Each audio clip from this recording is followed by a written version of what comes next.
Hello everyone, it's Justine. I have opened up days 1 through 7 and now I'm opening up day 8. Let's see what's in here.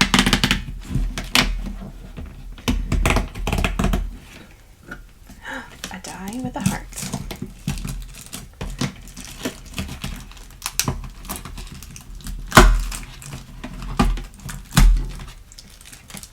Oh, okay.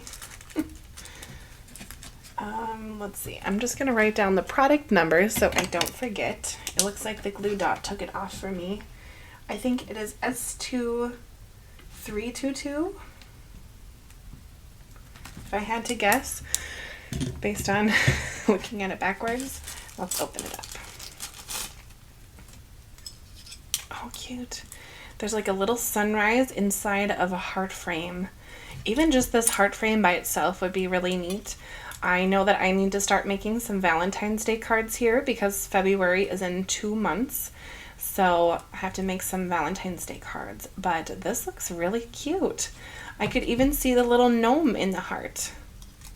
Or maybe even some of the flowers from day 2 stamped inside this heart. Just this one. But anyway, some ideas are coming to me. We will see what's in day number 9. Come on back tomorrow and check it out.